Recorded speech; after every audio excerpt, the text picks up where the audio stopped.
In the headlines for tonight, Abiy joins pre-G20 Power Summit in Johannesburg.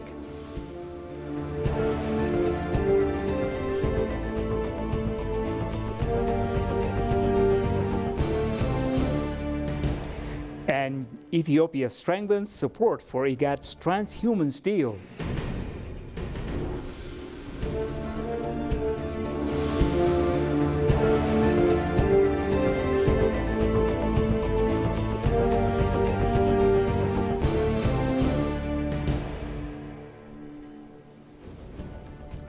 A very warm welcome to EBC World, the voice of Pan-Africanism. It's now 8 p.m. here in Addis Ababa. I'm your host, Binia Malamayo, with the rest of the studio crew. Please do stay with us as I take you through the major stories for the day. And now the news in full.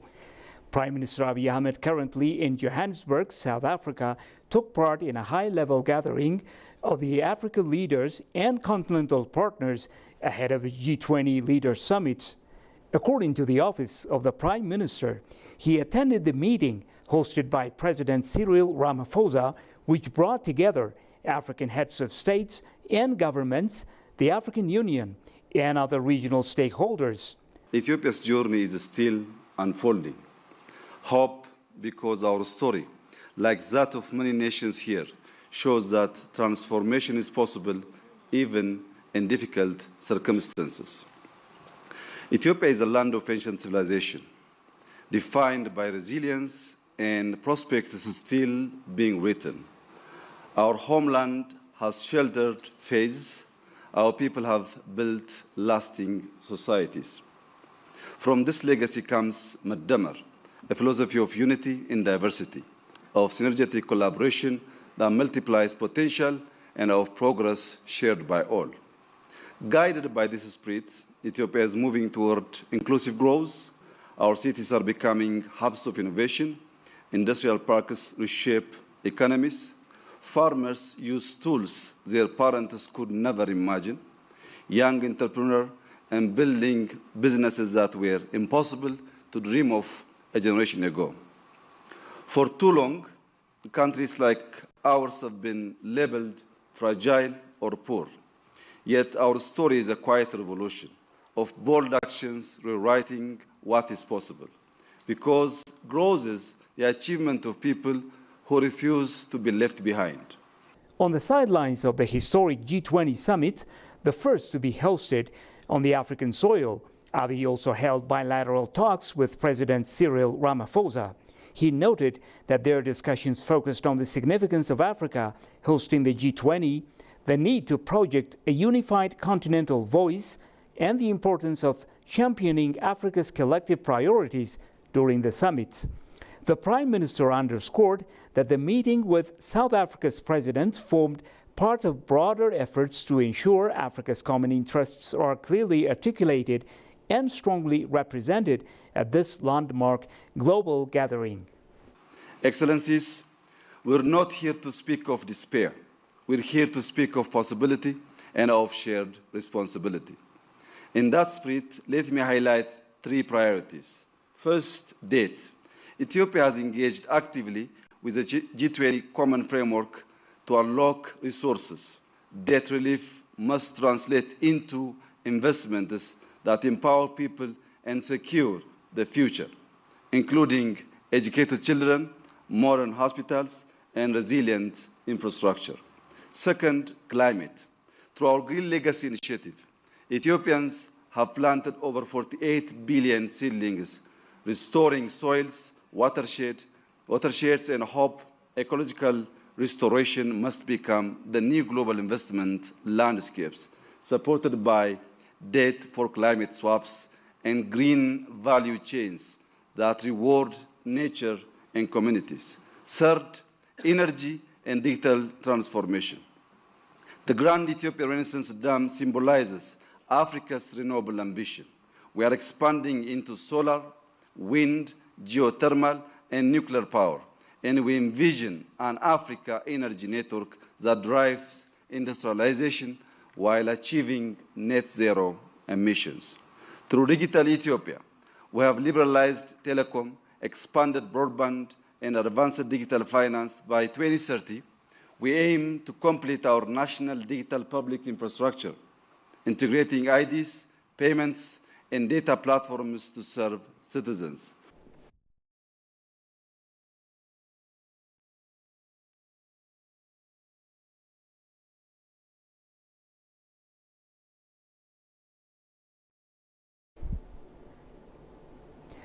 As the news continues, Ethiopia has reaffirmed its strong commitment to rolling out the IGAD Protocol on Transhumance, a landmark agreement designed to tackle the growing challenge facing pastoral communities across the region. State Minister for Agriculture Ifa Muleta Boru announced today. Speaking at the IGAD ministerial meeting on transhumance and livestock development in Addis Ababa, where member states signed the first ever ministerial communique on the issue, the state minister called for bold, united action. He highlighted that safe, predictable, and well-regulated cross-border mobility is vital for healthy herds, sustainable rangelands, and resilient livelihoods. Ethiopia's endorsement of the IGAD Protocol on transhumance in 2022, he said, reflects its commitment to a coherent, rights-based, and forward-looking framework for orderly pastoral mobility. Take a listen to this. As our Prime Minister, His Excellency Dr. Abiy Ahmed, has frequently emphasized, Africa's strength lies in its shared destinies and in the power of cooperation. This meeting truly embodies the spirit of regional solidarity. Excellencies, pastoralism is far more than a livelihood. It is a cornerstone of our economies, a repository of cultural heritage, and the ecological foundation that sustains millions across the Horn of Africa.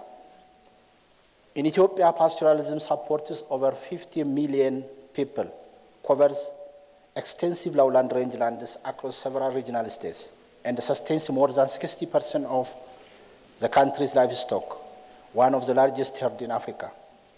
Our pastoral and agro-pastoral systems are deeply interconnected with those of neighboring IGAD member states, linked through shared landscapes, identities, markets, and futures. For his part, IGAD Deputy Executive Secretary Mohamed Abdi Ware praised the protocol as a critical tool for ensuring mobility that is safe, orderly, predictable, and dignified. He noted that today's meeting forms part of a broader regional push toward full adoption and implementation of the agreement. Take a listen to this. Today's agenda is part of a wider dialogue on the full adaptation of the IGAD Transhumance Protocol, a shared regional aspiration that is long overdue. Because time awaits us, IGAD nevertheless continues to work and deliver on behalf of our member states, and with their guidance has identified 4 pillars of collective action for your consideration, Excellencies. The first pillar is rangeland governance and food security. The second one is the One Health and Disease Control regime. The third one is modernizing livestock trade and synchronizing markets across our region. The final one, of course, is inclusion of youth and women who take the brunt of this food system. The IGAD ministerial meeting on transhumance and livestock development provides a platform for member states to exchange strategies on managing transhumance, boosting livestock development, and attracting investment into pastoral areas. It also aims to strengthen complementary livelihood opportunities for pastoral and agro-pastoral communities across the region. In another news, farmers in North Shoa zone of Ethiopia's Oromia state are calling for improved wheat seed varieties as they work to boost yields and strengthen their production.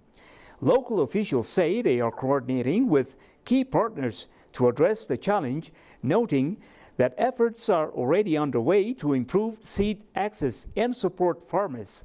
One major initiative is the Building Resilient Wheat Value Chain and Empowering Smallholder Farmers BRESS project, led by Farm Africa in partnership with AGRA and Precision Development. The project is being rolled out across major wheat-producing areas in RC, West RC, and North Shawa, where it aims to modernize the wheat value chain, introduce better seed varieties, and equip farmers with the tools they need to increase productivity and resilience. Goshu Malisau has the rest of the story. Take a look. Ethiopia is intensifying its efforts to achieve national food security by prioritizing wheat production as a key strategic crop, with expanding irrigated farming, improved seed varieties, and strengthened value chain support. The country is working to reduce reliance on imports and boost local supply. Farmers in the North Shore zone of the Oromia region noted that limited access to improved seed varieties hampers wheat productivity in their localities. We are working in line with the government's guidance to increase wheat productivity. Nevertheless, the delayed availability of improved wheat varieties has led to a decline in productivity. The wheat we are currently planting is an older variety, so its yield is declining. The wheat varieties we planted are called Danda and Kubsa. Since the productivity of both is decreasing, we would like to be provided with new superior seeds. This Danda wheat variety has been with us for a long time, so its productivity is decreasing. We are asking for a new wheat variety that is high-yielding and resistant to disease and drought. The government, in partnership with Farm Africa and its partners, is working to improve farmers' access to high-quality seed varieties and increase wheat productivity. Improved wheat seeds are not reaching farmers in a timely manner, whether from agricultural research centers or other sources. As a result, many farmers continue to use old, low-yielding seeds. Even when disease-resistant, soil and climate-adapted improved wheat seeds are available, farmers are often reluctant to adopt them. To address this, awareness-raising activities are being carried out for farmers.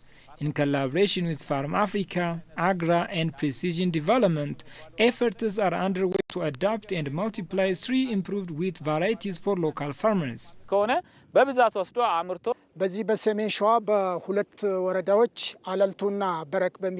We are working to adapt and multiply the best wheat seeds in 8 Kabbales in North Shore Zone Oromian region, specifically in Barak and Alaltu districts.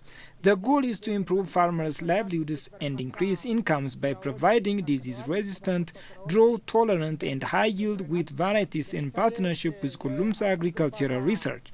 After testing their effectiveness on selected farmers' fields, these seeds will be introduced to other areas. The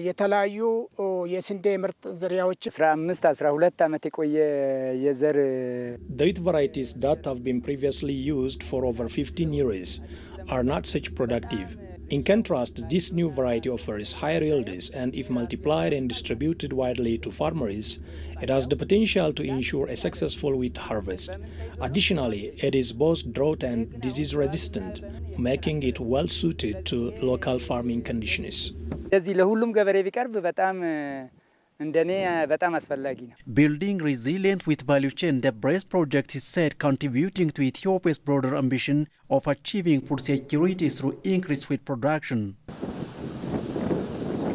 A quick reminder of the top stories making headlines for the hour. Abiy joins pre-G20 Power Summit in Johannesburg.